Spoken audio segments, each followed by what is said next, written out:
Hello and welcome, everyone. I'm so excited to be here with you tonight, and thank you for joining us with this live virtual event with the LCBO and New Zealand wine growers. Before we get into tonight's tasting, I just want to remind you all to please drink and enjoy responsibly. My name is Jennifer Huether, and I am a master sommelier in Canada, living in Toronto, and I'm super excited to be with you. I've been in the wine business here for 20 years, and it has been my passion and my work and my hobby as well. And I'm excited to share with you some delicious New Zealand wines tonight. You may have known me from Maple Leaf Sports and Entertainment, where I worked for several years. I also am an educator and have worked on the business side of the wine business also. And tonight I am joined by Melissa Stunden, who is my co-host. Over to you, Melissa. Hi, everyone, and thank you so much for having me. This is going to be an amazing evening, talking and tasting everything New Zealand. A bit of background on myself. I'm a certified sommelier, and I've had the privilege to work with Jennifer over the years at Maple Leaf Sports and Entertainment. So it's such a fun evening that we get to sort of come back together and talk about New Zealand wine. I started my sommelier career in the Niagara wine region, working at a winery, and moved to Toronto, and since have worked in a number of facets of the business, starting as a sommelier and working through as an importer, as well as most recently taking on the contract with my business partner for New Zealand wine growers. So very excited to be representing them in Canada and to be able to talk to them this evening with you all. So before we begin, I'd like to show a short video just to bring us to a sense of place.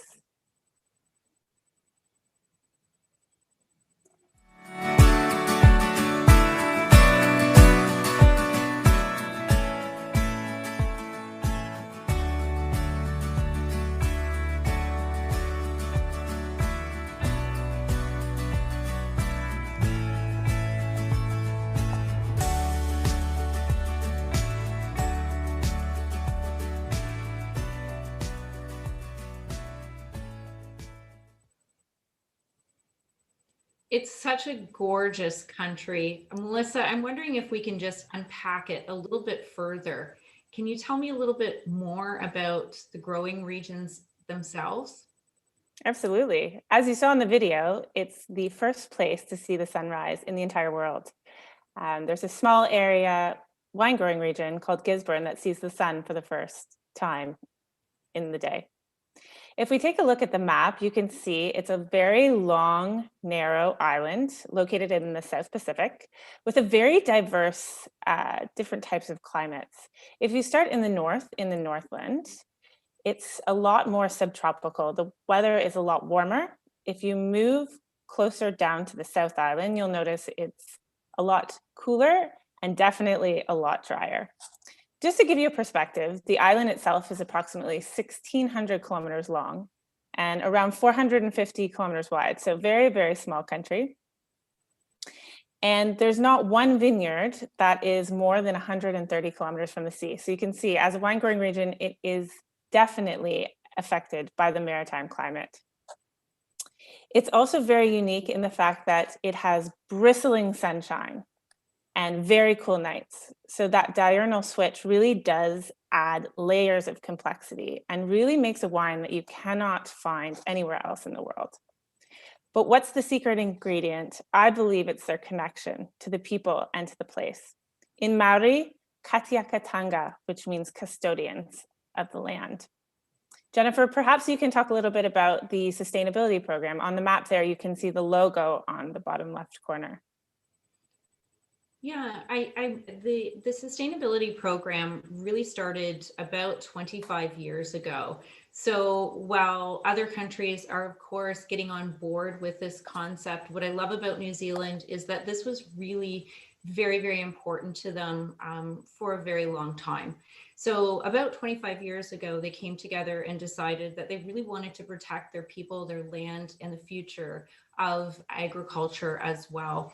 And so the sustainability certification is actually done third party. So it's a third party audit, and it focuses on different pillars. So it focuses on things, of course, that you would expect it to in agriculture, like the soil and like pest and disease. But it also focuses on people as well and climate change. So it really encompasses a broad range of components to the winery and what the winery touches, and therefore it's a really interesting certification. And I think it's important to note too that at this point, 96% of New Zealand's wineries are certified sustainable. That's incredible. It's an incredible feat that has been accomplished. So again, the first in the world to do this, super impressive, but what they are in fact doing is really protecting their land for future generations. I should also point out too, also impressive, is that they are 10% certified organic now as well in New Zealand. It always impresses me when I see these stats, and for such a young country. I mean, in terms of history, the first vines planted by Samuel Marsden in 1918, which unfortunately were eaten by goats of all things. And then through Prohibition and phylloxera, the industry didn't really start up again until the 1970s, where vines were planted in 74 by Matua, following that by Brancott, formerly known as Montana, in 1975. So, I mean, you can see in terms of the world scale, it's definitely a very young region. And it wasn't until really the 80s that we saw New Zealand Sauvignon Blanc really become a commercial export. There wasn't really that many available until the 80s. And Wine Spectator, which I'm sure everyone has heard of or read or followed at some point, listed one of the wines we're going to be tasting tonight, actually, Cloudy Bay Sauvignon Blanc, as number 7 in the top 100 wines. So at that point, it was definitely a hot commodity and definitely something that sort of hit the ground with an explosion. Following that, moving more towards the 80s, the early 80s, we saw more and more Sauvignon Blanc specifically being exported into markets such as the UK and the USA. And now we see it as the variety and the wine growing region that it is today, which is most known for its vibrancy and its purity of fruit, and really for its premium wine. So you always know you're going to get something really great when you pick up a bottle of New Zealand wine. Absolutely. I mean, quite an impressive history. And when we think of countries like France or Spain, who have been in the wine business for hundreds of years, what has been accomplished in just a handful of decades is just so impressive. Absolutely. And it's evolving even to this day. I mean, we started with Sauvignon Blanc. That's sort of what put us on the map, and we're going to taste a few shortly. But as we evolved, we're starting to see even different styles coming through, different winemaking techniques. I find that's kind of one of the traits with New Zealand winemakers. They're innovators. They travel the world. They figure out the best practices, and they bring them back to New Zealand. And they're really focused and creating quality wines that are enjoyed around the world today. So I think we should probably head down to the South Island. We're going to be heading to Marlborough, where we'll taste our first 3 wines. So Marlborough as a region is located in the northern tip of the southern island. So the 2 islands are divided by the Cook Strait, and their location within the islands is definitely an important factor, and really what makes Marlborough specifically one of the best areas to grow Sauvignon Blanc in New Zealand. So with regards to their climate, it's very, very warm. You can see in these images, just the sunshine and the purity of the sunshine really comes through, and you can taste that in the wines. But what makes it really unique is the fact that the cool nights really, that diurnal switch really, really retains the acidity. So although you have very rich, ripe wines, you still have this beautiful, fresh, crisp, clean acidity at the end. So I think, I mean, in terms of Marlborough being the largest wine growing region in New Zealand, with only about 655 millimeters of rain, which is very, very low.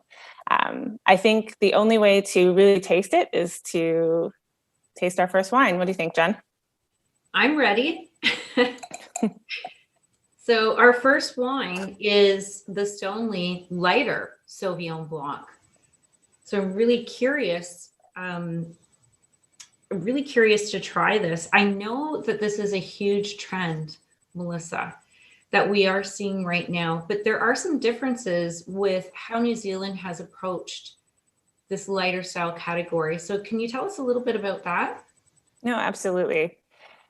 I mean, we've seen wines with lower alcohol as percentage per volume from a number of different countries. This is not something that is new. What's new is New Zealand has figured out a way to produce the same quality of wine, the same wines that they would typically produce with a higher alcohol percentage. And I'm not speaking super high, maybe 11 to 12, 12.5%. And being able to find practices within the vineyard itself to be able to reduce the sugar levels, as a result, have lower alcohol.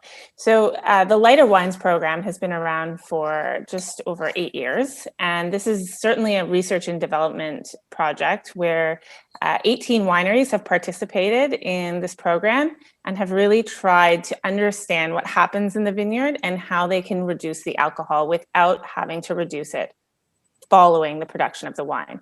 So we're tasting a wine tonight at 9.5%. But I think when you're tasting this wine, you really notice that all of the flavor profile, all of the full sort of rich, ripe flavors are still the same. It's exactly what you would expect from the regular Stoneleigh Sauvignon Blanc. And that's really what translates from a New Zealand lighter wine, is the fact that you don't have to compromise any of these flavors for that separate occasion when perhaps you don't necessarily want to consume the same alcohol level.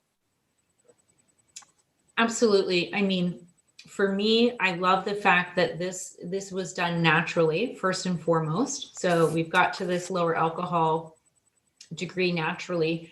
But what's also important is that it tastes like the grape variety that it should, and it tastes like the place. So for me, this tastes exactly like a New Zealand Sauvignon Blanc. It's just really filled with citrus fruits. It's very alive. There's also tropical fruits, and it has, again, that hallmark refreshing acidity. It's really quite delicious. I don't think I would notice if I was not particularly looking for the fact that it was lower in alcohol. I wouldn't miss it at all. And that's the point, right? They really wanted to capture those flavors without having to compromise. But I think we have to speak to the place as well. I mean, we talk about Marlborough all the time, and we don't necessarily always see the sub-regions within Marlborough mentioned on the bottle. We're starting to see more and more of that coming through, and some wineries and winemakers choosing to put single vineyard designations on the bottle. But for this wine in particular, Stoneleigh is located in the Wairau Valley. So the Wairau Valley is sort of the more northern vineyard area, as well as the southern valleys, which are sort of just slightly below that. And then a more recent sort of area that they've been sourcing fruit from is the Awatere Valley. So there's a huge diversity in soil here. And with the Wairau Valley, you have sort of these free draining alluvial soils. So Sauvignon Blanc loves that area. And this is where you get sort of that passion fruit, citrus note, freshness, that purity you talk about. And that's what you expect. And that's what we're getting in this wine. If we move slightly south, which we will in a moment when we taste the other wines, you'll notice when you're comparing them side by side, they are actually quite different. But while we're on Stoneleigh, what would you suggest we pair with this wine in terms of a food match? I mean, it would go with so many things, but I would say I think we have to go oysters here, and maybe some oysters from the South Island. And I can imagine, again, you've got that tropical fruit and that citrus. So a lovely mignonette with perhaps red onion and pineapples and mangoes would really play off this wine quite lovely. So I could imagine some oysters on the half shell here from New Zealand. Well, you're bringing me back to my visits to New Zealand, these bluff oysters, which are actually found sort of around the South Island. Oh, so And delicious with a glass of wine. big or small oysters? Just curious. They're larger. Okay, lovely. So I think it would be best if we compared the two to move over to the Cloudy Bay Sauvignon Blanc. We're going to be speaking to a number of wineries this evening, and I think it's really important to sort of mention their history. And we mentioned it a bit earlier that Cloudy Bay was really the New Zealand winery to put Sauvignon Blanc on the map, especially in North America and the UK. With the awards that they received and their time in Wine Spectator, I think it just proved that New Zealand was such a premium wine growing region and was definitely something that needed to be included on every wine list and included in every sommelier exam. And you were lucky if you got a Sauvignon Blanc in your sommelier exams because it was so distinct and it was so obviously New Zealand Sauvignon Blanc. And I think that's something that most wine regions are trying to achieve, is to get that sense of place. And I think New Zealand has really nailed it. Yeah, absolutely, Melissa. I remember when I was somming at Maple Leaf Sports Entertainment and I had to have this Cloudy Bay on every single restaurant list available because it was just such a fan favorite. And as you said, it was that hallmark wine that people knew from New Zealand and, you know, arguably helped put even not just Sauvignon Blanc from New Zealand, but New Zealand on the map on an international stage. So it is really an important and historical property. And people always ask why. What is it about New Zealand wines that you have to have? And it's the sense that you can always go and purchase a bottle and you always know you're getting that quality. I think, and that's something that Cloudy Bay really did strive for. I mean, this wine in particular is blended from 91 different parcels to achieve that flavor profile that they were looking for and sort of that quality that they were looking for. There was no compromises here. This was going to be super premium and super delicious in terms of their expression of place. Yeah, I mean, I agree with you. It's that, again, that hallmark benchmark, if you will, Sauvignon Blanc that we expect from New Zealand, but it does have a depth and a richness to it too. There is just this slight something about it. So I was wondering if you could address that. So Cloudy Bay, for this particular wine, do put a small percentage. I think it's under 5%, but you can tell sort of, not because you can taste the oak, but because you can just taste sort of the influence that a small percentage of it aging in barrel has had on the wine itself. So you just get a bit more of that complexity mid-palate. And I think that's sort of one of those identifiable characteristics that we're looking for when we're tasting Sauvignon Blanc side by side. Each one has a small point of differentiation that really makes it unique. And I think that's kind of what's getting us here in the Cloudy Bay Sauvignon Blanc. Because remember, this is also similar to Stoneleigh, it's also sourcing fruit from the free draining alluvial soil. So in theory, it should be very similar in terms of profiles to Stoneleigh, but it's so different. There's such a uniqueness to this one that just both very different, both delicious, but both very different. So in terms of food pairings, what would you suggest with this one? With that bit more richness and bit more complexity, what would you suggest with this one? Again, I mean, so versatile here. I could go anywhere from something like, you know, a crab cake, a vegan crab cake, even to mussels. You were telling me earlier about these delicious mussels that they have in New Zealand. And you're making me so hungry telling me about them, but I think this would be amazing with that because again, you have that acidity. So it's almost like a squeeze of lemon, but there is a bit more body and texture here. There's a bit more weight and mouthfeel as well. So I think you could also go into fatty, oilier fishes even. No, I agree 100%. So I think, should we try to go next to the Vidal Reserve Sauvignon Blanc just to compare? Because what's a little bit different about the Vidal winery is although there's a ton of history there. I would say heritage, heritage, heritage for vital. This winery has definitely been around for a number of years. I believe the first vineyards were planted in 1905 by Anthony Joseph Vidal. So definitely one of the originals. However, I'm certain that a lot of these vineyards have now been replaced with more sort of vinifera varietals. And I think it's interesting to notice that they're sourcing the fruit here from two very separate areas. So again, we're seeing fruit coming from the Wairau. So it has this alluvial, free draining soil. So you get sort of that passion fruit.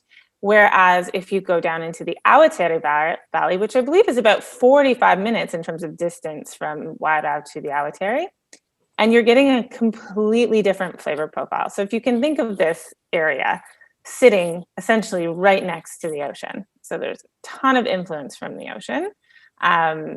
It's a lot drier, in fact, than you would expect from, say, the Wairau or the southern valleys, and much sandier loam soil. So you're getting a much, much different flavor profile. What I often find with these is more of an herbaceous note. Some people call it almost like a tomato leaf or like a fresh basil, that greenness, but just more on the herbaceous side rather than sort of that tropical fruit side. Yeah, it's really remarkable how different this Sauvignon Blanc is from the Cloudy Bay. And what I find too intriguing is, you're right, the fruit profile has changed a little bit here, and we're more into passion fruit, and even for me, almost like a pineapple core. And there's something very almost pear apple about it, like tree fruit, which is super intriguing. But the earthiness changes as well.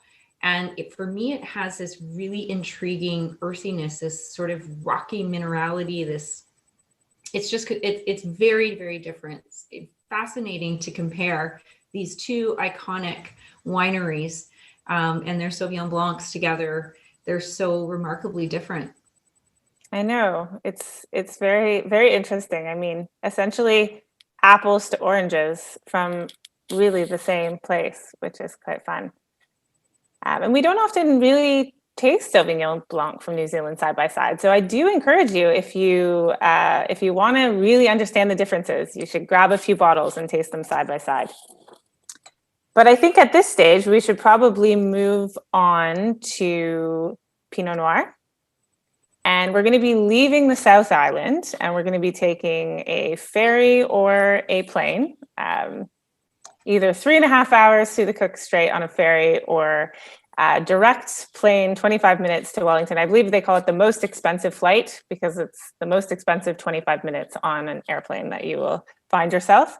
And we're going to head to Wellington, and we'll head over to the province of Wairarapa. So not sure that I mentioned it, but in Maori, Y, spelled W-A-I, which is at the beginning of a lot of the names of the regions, means water. So it's really about the proximity to the water, which gives this sense of place to a lot of these wine growing regions. And within Wairarapa, they have 3 sub-regions. One of those is Marlborough, and that's where we're going to be tasting the Pinot Noir from. So Marlborough is a really unique area. It's very, very small. It's very well known for Pinot Noir specifically, and premium Pinot Noir for that. It's one of the only wine regions where you can bike from the middle of town to all of the different wineries. So you can imagine how small that must be to be able to bike from winery to winery.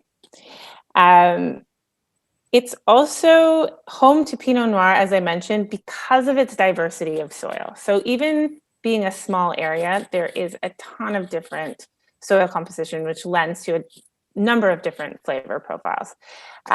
It's also extremely windy. So even though Pinot Noir is a very thin-skinned grape, it develops a little bit more complexity and a little bit more tannin, just given the fact that the grapes have to survive by the thickening of the skin. And a lot of that phenolic compound really comes through when you taste the wine. Yeah, I mean, even on the nose, it's so intriguing, and it really just jumps out at you. And I just get all of this wonderful red fruit, pomegranates, cherries, raspberries.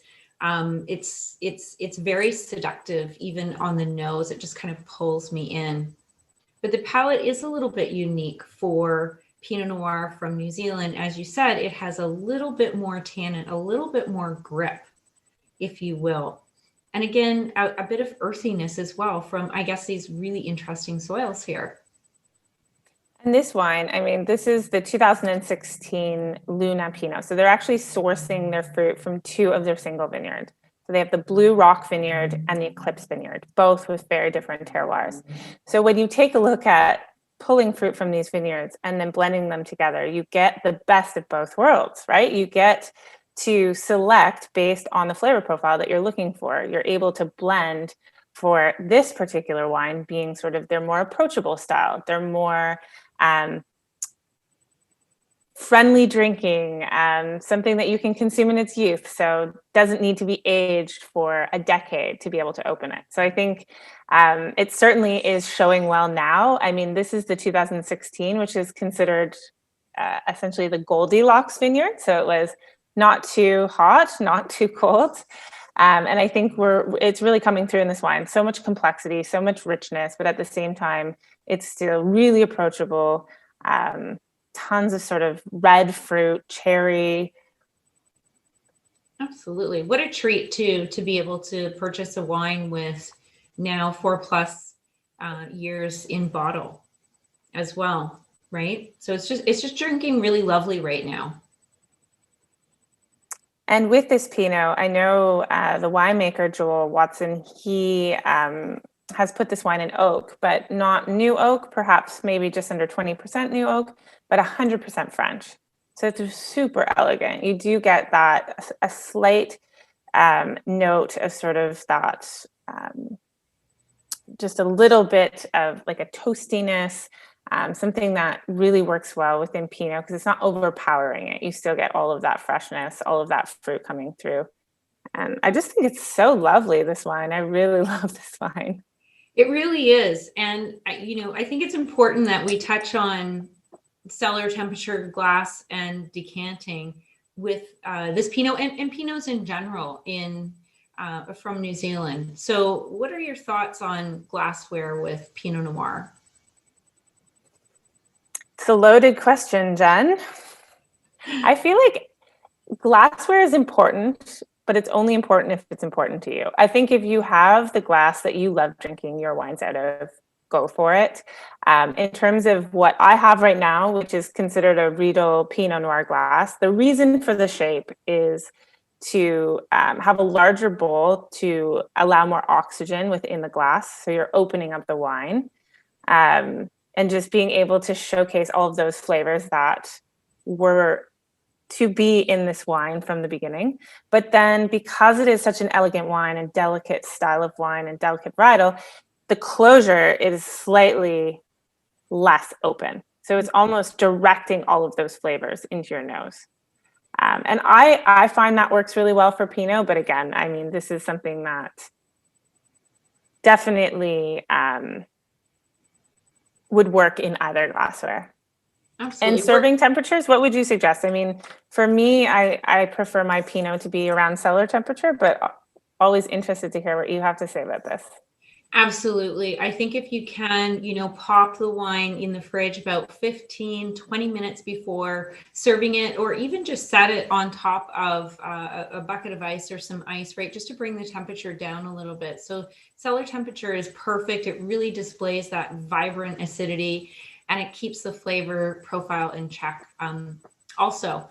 And I want to ask you too, we did have a question from the audience here. Seguin asks, will we see more wines from Passez? I hope so. So this is actually a winery that is located in the Gimlet Gravels in Hawke's Bay. So we'll talk a little bit more about them shortly. We would love to see more wines coming, and we are seeing more wines coming in from Hawke's Bay. I think as people discover that New Zealand is producing more than just Sauvignon Blanc and in smaller cases Pinot Noir, we're getting more and more demand for these beautiful Bordeaux blends. And I would say that's a good segue into our next wine, actually. So we'll be moving from Marlborough and actually going north into Hawke's Bay, which is actually the second largest wine region outside of Marlborough in New Zealand. It's definitely famous for its Bordeaux blends, so that being Cabernet Franc and Merlot specifically. The wine we're going to be tasting this evening is 100% Merlot. They're also doing some really incredible things with Syrah. I can't wait to see more of those enter into our market. But really what makes this area so unique, besides the fact that it's extremely hot, much wetter than, say, Marlborough, for instance. We see about 1,050 millimeters, of rain per year. So not that much rain, but much more than, say, Martinborough or Marlborough. But it's really the kaleidoscope created by the receding of different rivers and creating these sort of exposed riverbeds and the diversity within the soil. So depending on where you're located, two of the more famous ones that people may have seen are sort of the Bridge Paw Triangle or the Gimlet Gravels. And those are essentially pebble vineyards that retain the heat during the day. So it actually reflects the heat and retains it. So overnight, it's a lot warmer in the vineyard when those cool winds come through. So that is much more conducive to, say, these Bordeaux blends like Merlot. Yeah, absolutely. I remember having to study about the Gimlet gravel soils in my master sommelier exams, and those were some really interesting questions. But I mean, it really made you think of New Zealand in a very different way, because this region is a big departure, really, as you said, with the rainfall and the warmth, and it really creates a very different styles. So we're having this delicious Villa Maria Merlot from Hawke's Bay, and I mean, you can see the color. It's just got this gorgeous color. It's so unique and different, and I mean, on the nose, it just really invites you in, and it smells like Merlot first and foremost, which is great. So you have all of those plum characteristics on it. There is something almost like a bitter chocolate. It's very, it's just very intriguing. I agree. We have to go back, if we're tasting Villa Maria, we have to give a bit of history on Villa Maria, because it's such an important winery in New Zealand's history. It's one of New Zealand's largest but most awarded wineries, and remains family owned and operated to this day. So the owner, Sir George Fistenich, started the winery in 1961 and has been such a pioneer in so many things with New Zealand. I mean, this is someone who is so committed to quality and quality over quantity. He was the first one to put a cap on yield. So you think New Zealand Sauvignon Blanc specifically does extremely well. So the yields are quite high and can be very high. And in order to sort of retain that quality, Sir George Fistenich was adamant about sort of reducing those yields and paying a fair rate for these high quality grapes. And I think that's so important in the evolution of the industry, right? It's just, if you have a ton of fruit, but it's not high quality, then the wines coming from that area are going to reflect that. So again, one of the first wineries that hired a viticulturist, so to manage the vineyard. So they say you can't make good wine without good fruit. So I think it starts in the vineyard, and he's definitely been a pioneer and has gone the extra mile to make sure that that is something that resonates within the New Zealand wine industry as a whole. He was also one of the first wineries to go 100% screw cap. So when international markets weren't quite sure yet just how to receive these screw caps, it was not about changing it back to cork. It was about standing the ground and continuing to move forward with screw cap, because that's what was best for his wines. And I think that's really sort of translated throughout the whole industry. There's very few wineries now that are using cork. There are some, and it's really a decision of the winery which they use. But I think, especially if you're looking at some of these super fresh, very vibrant whites specifically that you are consuming in their youth, I think screw cap is the best closure for these wines. And there have been lots of studies to show that they age equally as well. So to see some of these super premium reds also aging gracefully under screw cap is amazing. I think it's great. I mean, we've had so much experience with corked wines, right? It's just such a shame when you get these wines and you pull out the cork and unfortunately it's corked. Absolutely. And I mean, again, that just is a signal to the level of innovation that New Zealand really brings to the table. And they really get everyone on board with their innovation. But to your point, I mean, we know that at least about 7% of all wines that utilize cork can suffer from cork taint to some degree or another, right? And so it makes a lot of sense. And New Zealand really sold this story very, very well, and in fact has backed it up. And I've had the opportunity to taste back vintages under screw cap, and they have indeed aged very well. And that was from Hawke's Bay in New Zealand. But Melissa, we have a question here from Chris. Mm-hmm. And Chris is asking, what is the most popular grape grown in Hawke's Bay? Yeah. So in Hawke's Bay, it still is Sauvignon Blanc. So in terms of percentages, Sauvignon Blanc is number one, and then following that is Chardonnay, and following that is Merlot. But as a whole, Sauvignon Blanc is the leading grape variety. It's the lead grape variety planted. It's also the lead export grape variety. So to date, we're at about 88% of wine exported from New Zealand is Sauvignon Blanc.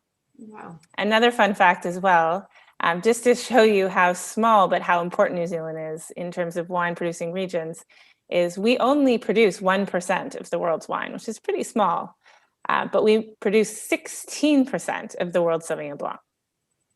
Wow. So we definitely over-index in Sauvignon Blanc, which is great. That's right. So we have another question here from Tracy. And so we sort of answered this, what is the benefit of screw cap, through the lens of we're going to avoid cork taint most likely by using screw cap. And cork taint is a tricky thing because, as you know, Melissa, at a low level, when you do have a wine that is suffering from cork taint, it really just diminishes the fruit. You can't really tell it has cork taint. It just doesn't taste as good. So one might think that the product is just not very good. But of course, at its worst with cork taint, it smells like wet cardboard and it can really ruin the wine. So obviously that's one clear benefit of screw cap, but I'm just wondering if you have anything else to add to that. I think that's a really important reason, but I also think it retains that freshness, right? Because there's very limited oxygen transfer with screw cap. I think that it retains that vibrancy that a lot of these wines are achieving. Absolutely. And yeah, I think it's a much easier closure to open as well, right? We're thinking of occasions.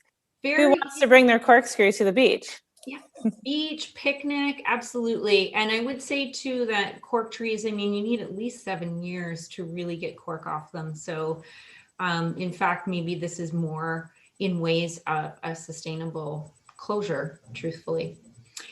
So, okay, we got to the nose of this gorgeous wine, but I'd love to hear, what do you think on the palate of this Merlot? What do you take?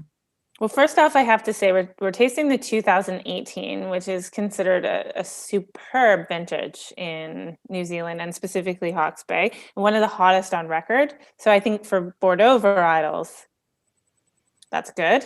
So I think with this wine specifically, I think you get that, right? The fruit is so ripe and you're really, really getting that essence of Merlot, right? So that ripe plum, a bit of currant, a bit of violets, some dried herbs. So really displaying a lot of complexity at this young age, and even kind of that hallmark earthiness that you would get from Hawke's Bay from a wine like this, and really those savory herbs as well. So smooth. So much going on. What do you think about ageability here? That's a good question. I mean, I think the wine is likely produced for optimal drinking around 3 to 5 years, but I would give this wine, especially just given its complexity and its tannin structure, I would give it a few more years to that. I mean, you put this up to any real sort of ripe bank Bordeaux, and I think you would be remiss to you could tell the difference, but in terms of quality and ageability and complexity, I think it would definitely be a good match. Absolutely. And speaking of matches, what a great food wine. Once again, I mean, all of these wines and wines from New Zealand have that hallmark acidity. Here you've got a little bit of grip from tannin. You've got that earthiness. And I'm thinking about New Zealand lamb. Wouldn't that be amazing with this? Making me hungry, but yes. Or I don't know if I've mentioned this already, but meat pies. I have meat pies on the brain, I guess, but they're such a New Zealand food that we can't go without mentioning them. But you can have lamb meat pies as well, which are just such a delicacy and just so delicious. But also barbecue. I mean, think of the weather that we're getting now. Like everyone's kind of coming out of their cocoon and opening their barbecues. And what do you drink with a barbecue? Sometimes you want something that's a bit heavier red. And I mean, this is by no means a heavy red, but definitely something that would work well with barbecue, I think. Absolutely. It's a great summer red for those of you who really do still want to have red wine and something that's a little bit bigger, a little bit richer, if you will. But because of the acidity, because of where this is grown, and because it's Merlot, so you're not getting into those really intense tannins, there's just a lot of versatility here. Agreed. And that's really what George Fistonich was after, right? It's wines of distinction. And I think he's pretty much nailed it on this one. I think this is definitely a great example of Merlot coming from Hawke's Bay. Absolutely. So good. Well, that was fun, Jen. If anyone is interested in purchasing more of these wines, the ways to shop are in store or online at lcbo.com. We currently have a promotion on the New Zealand page on lcbo.com for 6 bottles of New Zealand wine with a New Zealand sustainable skincare product called Antipodes for under $100. So definitely check that out. And they also mentioned that they offer curbside pickup and same-day pickup. So lots of ways to purchase these wines in the future, or any wines if you're interested. And definitely tune in for more LCBO virtual events. This has been tons of fun, Jen. Thanks so much for joining me and talking all things New Zealand. Well, thank you for having me. And I want to just say thank you to everyone who has tuned in. And I hope you have an awesome rest of your day. And cheers to all of you. Cheers to New Zealand wines. Cheers.